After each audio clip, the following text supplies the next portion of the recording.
Assalamualaikum warahmatullahi wabarakatuh.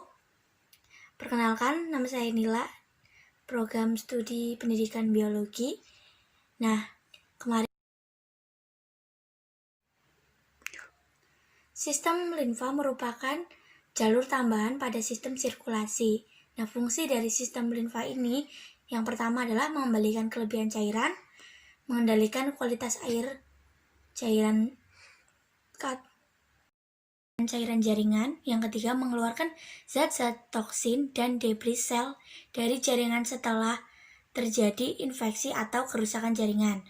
Yang keempat, mengangkut limfosit dari kelenjar limfake, sirkulasi darah, kemudian menyaring dan menghancurkan mikroorganisme, dan terakhir menghasilkan zat antibodi. Organ-organ dalam limfa yang pertama adalah nodus limfa, berbentuk seperti buncis berukuran 1-20 mm, tersusun atas sejumlah pembuluh limfa, berfungsi untuk menyaring dan menghancurkan partikel limfa. Kemudian ada kelenjar tifus. Kelenjar tifus ini terletak di dada, berwarna kemerahan, terdiri atas 2 lobus. Biasanya pada bayi berukuran 10 gram, sedangkan untuk remaja atau dewasa berukuran 30-40 gram.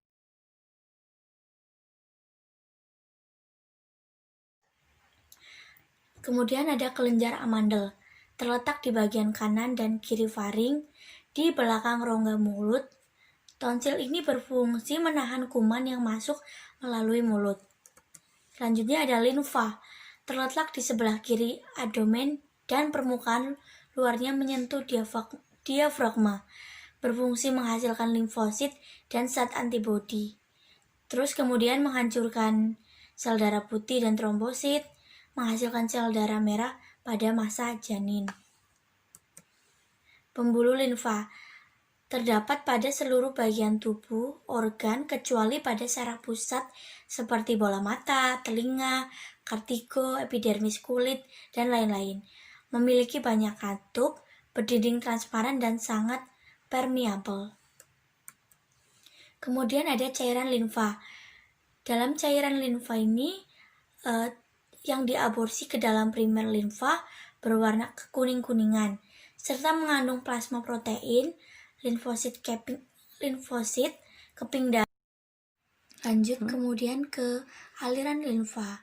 Siklus cairan limfa terbagi sebagai berikut. Yang pertama adalah cairan interstital dari jaringan masuk ke dalam kapiler limfa. Kemudian cairan tersebut sudah di dalam kapiler limfa mengalir ke kapiler limfa ke saluran penampung, ditampung oleh limfa yang lebih besar, kemudian bergabung dan membentuk trunkus atau batang saluran di limfa utama. Selanjutnya ada gangguan sistem peredaran darah. Yang pertama ada anemia. Anemia ini merupakan suatu penyakit di mana jumlah sel darah merah atau hemoglobinnya berada di bawah normal. Kemudian ada hipertensi atau yang sering disebut dengan tekanan darah tinggi. Nah, ini merupakan tekanan yang meningkat sehingga di atas normal, sehingga mengakibatkan pecahnya pembuluh darah. Kemudian ada hipotensi, merupakan kebalikan dari hipertensi, di mana tekanan darah arteri menurun hingga di bawah normal. Biasanya ini disebabkan oleh kehamilan, berbaring terlalu lama, atau mengonsumsi obat-obat perangsing. Kemudian ada jantung koroner, tersumbatnya arteri koroner sehingga aliran darah yang mencapai sel-sel otot jantung hanya berjumlah sedikit. Dan ada banyak lagi penyakit atau gangguan-gangguan sistem peredaran darah.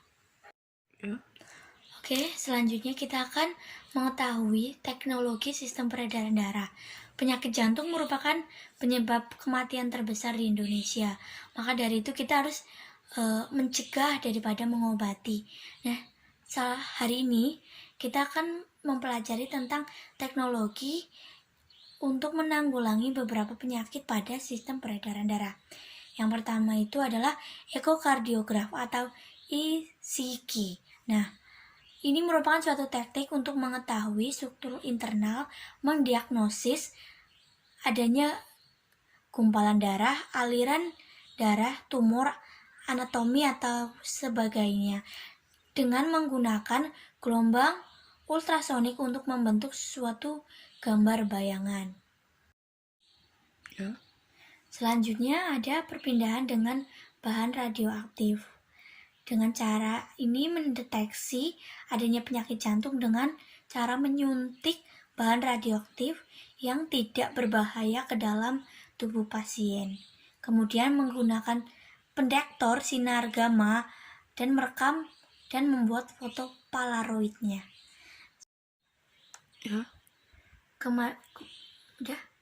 Kemudian ada terapi gen. Nah, terapi gen ini merupakan suatu teknik untuk menumbuhkan pembuluh darah baru. Dapat dengan menggunakan model FEGV atau Vascular Endothelial Growth Factor. Nah, untuk mendorong munculnya pembuluh-pembuluh darah baru dari arteri. Kemudian ada angioplastik. Nah, ini teknik untuk membuka sumbatan, merupakan plak atau timbunan lemak pada pembuluh darah yang tidak parah dengan menggunakan retector yang dilengkapi balon yang dapat memaksa pembuluh darah terbuka dan mendorong keluar.